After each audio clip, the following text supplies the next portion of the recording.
It's been a traumatic time. Really, everybody needs to make sure that they've had time to mourn their losses because, you lose, even though we're wonderful spiritual beings, we're a blend of physical and spiritual. I think one of the most important things for people to do is to be comfortable in their current life before making a decision as to where they're going to take their life next. So sometimes people are living in hotels or little apartments or whatever. If possible, I recommend getting a small house, putting equity into something that when you sell it, there will be a bidding war on it. And you just do it simple, but it's also a chance for you to be comfortable and start to collect your life and see what you want. You could have a couple of good pieces if you know where you're going in direction to what you're having. You can start to collect your clothing, your tabletop, your art, whatever, and you have a place to begin to live with it, which will help you in making the decisions on where you want to go. What is necessary is to assess your life first and say, what wasn't working for me and where I lived before? What was I putting up with? Was I putting up with a closet that was too small? Was I putting up with a kitchen that I really couldn't cook in? Was I putting up with a yard that was too big for me or too small for me? Because now you're not the same person that you were whenever you started that, whether it was 6 months before the fire or in many cases 20 years before the fire or even more. So some people inherited spaces that they were living in or married into spaces to take assessment of what it is that was not working in your life and what it was that you are missing now more than anything. You're missing that sunken living room with the piano, or you're missing, the jacuzzi in the bath, or whatever it is that meant something to you. And also even in the style. If your place worked for you, maybe you need a totally different style this time. Or maybe you really want what you had before. And I think anybody that you're working with needs to be empathetic to your particular needs. You're not just building a house. You're building a home. And living in LA today, it's a different world than it was ever before. And who knows where it's going. But really, we don't have places open late. We don't have a nightlife here like we had. And really, our homes are the more important space to be able to entertain and greet people in. You should never worry about, well, will somebody buy that house? Because there's always a buyer for everything. Nobody's so individual that nobody else will want it. And if you're building for the masses, you're going to always get whatever the market value is. If you're building for uniqueness, you're going to get whatever people bid upon to get what they want. You don't need more than one buyer for a property, but you do need that one buyer who really wants it. So if you build unique quality and you build value, so if you're working with somebody that's empathetic to who you are, or has the creativity or the vision that you would have, that's part of the battle. It's really important, I think, to put a team together. I think it's very important that the team is set before you actually start a project. Because this way everybody's working in your best interest together and in their own as a team, and you're not fighting with each other and going in different directions. You need to put a team of all the people together that feel good before you start to spend a lot of money on items. So many times in the middle of a project, the designer has said one thing, and the engineer something else, and the contractors have to do something. And before you know it, you have all these problems redoing things and change orders and putting money into things, and then you don't quite get what you should have in the long run. So I think it's really important to be considering your team. Of course, we have to find the right people to deal with the insurances and money, and there's all the realities. But you can put a team together and deal with that and make it a good experience. You have to make good out of you don't have to, you can be miserable if you want. But I suggest that you actually make good out of what happened, and you do this as a theory and as an experience to create new. LA is a mixture of being built. Much of it was built without much consideration by developers that just wanted to make them. We had a fantasy that LA was the perfect climate. We didn't need to insulate well. Nothing was going to burn down. We don't get rain, so nothing's going to flood. We don't have sewer systems in the areas. Who cares? The water will run away. It only happens 2 weeks a year. Well, we know that doesn't work. So we know when we're rebuilding, we need to make sure that we're building where the infrastructure is put in.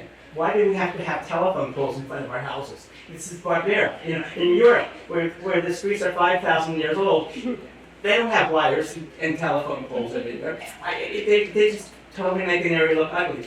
Why do we not have sewers? We do get lots of rain. We just don't get it the same way other places will get it. And if you'll notice, the last couple of years we get rain different times of the year. It's not like, the song "It Never Rains in Southern California." No, that's not true.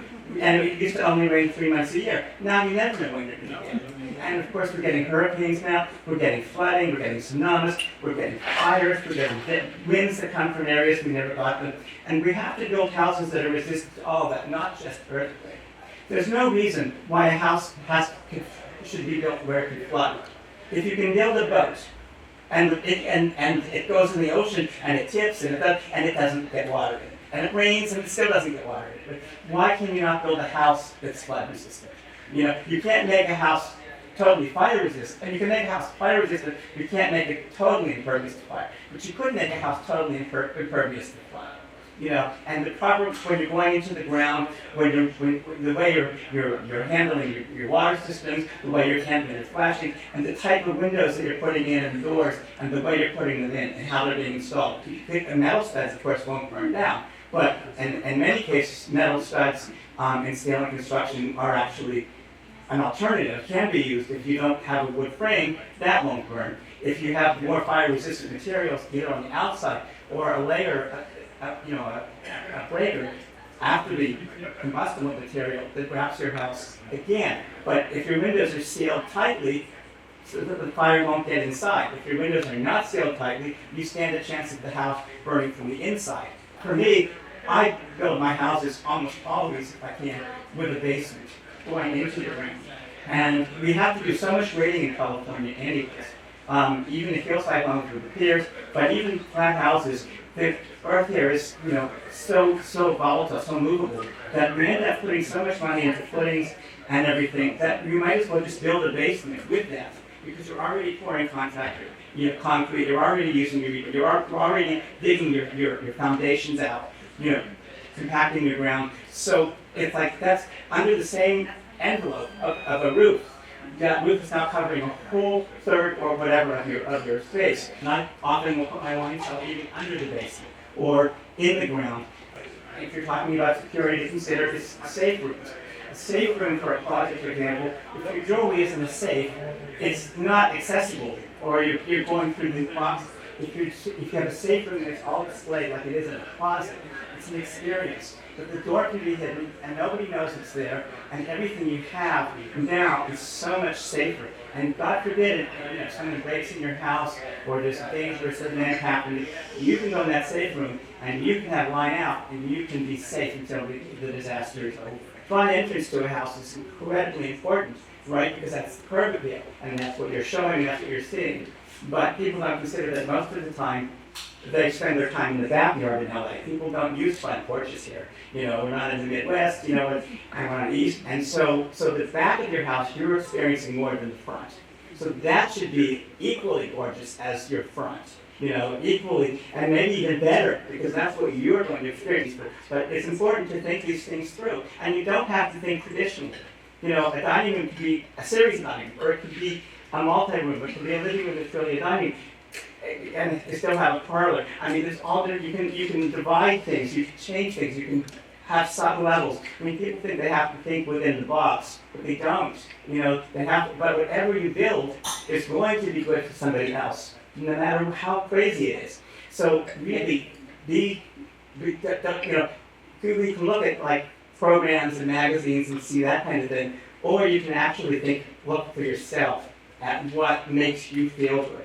And so I really, really strongly, encourage you to be thinking about these things, and like a lot of times, like things are trends, like the bathtub that floats. Okay, well, they're beautiful, but are they that usable? Well, a lot of people can't get in and out of them. They're hard to clean. There's no decking. There's no place for your candles or your bubble bath or your whatever you use in the tub. I mean, but they're pretty. The restaurant stoves are beautiful, right? And they give you the idea that you're a chef, but you're not really a chef, with them.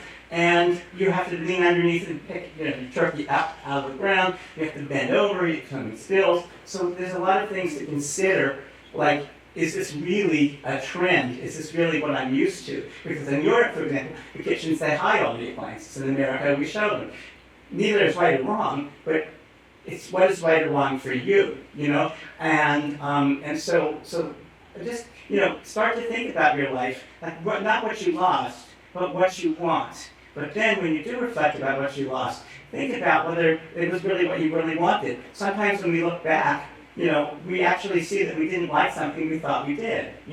And so this is a great opportunity. And this is not just because of the fires, this is in general in thinking about development, again, and even in developing multifamily spaces. Like most of the apartments you find in LA are bland boxes, and depending upon what decade they were built, by how quick the developer wanted to make more money, you could do it, you end up with a 1-bedroom, 1-bath, or a 2-bedroom, 2-bath, unless you're really spending money. The powder rooms don't exist, boys don't exist, dining rooms, some of the apartments are getting smaller to where the kitchen, and it's one room with the living room, and the bedroom doors are right off of it. So this is an opportunity for us to demand of the developers and the people something more, so that our homes, whether we're renting, whether we're buying, whether we choose to live well, and to actually start to think about different ways to kind of look at things. So I don't want to talk too long because I've been talking a long time, but what I'm planning to do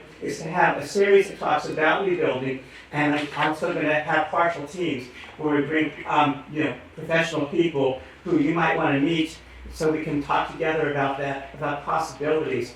It's important to not just think of it as the fire, but it's actually building. We're beyond the fire. The fire's gone. But think about value. Whatever you're building, make it as timeless as possible, which has nothing to do with style. Make it as resistant to the natural catastrophes that we have here, which is earthquake, which is flood, which is fire, and which is wind. I mean, we have an abundance of this stuff happening now. And so build something of value as if you're going to live in it for the rest of your life, and you're going to live 300 years. If you do that with that quality, you will never lose in reality. People will spend $20,000 or even an extra for a hotel room for one night in New York, with a view and everything else. And then you say, put $20,000 in your house here to do this, that you might not get out of it when you sell it. Oh, I couldn't do that. I can't get more than $5 million for it. Who cares? There's the value of what you get out of living in that house, and there's the value of sellability. Even if you can't get the more money, if you can sell it in a week, it makes a big difference than if you're sitting on the market for a year. So in reality, there's a lot of things people don't think about. They look at the surface and they look at what everybody's, my realtor told me I have to do white because if I don't do a white kitchen, it won't sell. I've never done that, and my houses have always sold for way over asking price. We have to do neutral. No, you can if you do it well, but you can also do other alternatives, and that will also sometimes be really when you go outside of the container, it's when you really see the world. When you're in that container, you're limited by what that is, and you're going to get the same results as everybody else in the container. When you go out of the container, you have the chance of any kind of results, and you just have your energy to make that happen.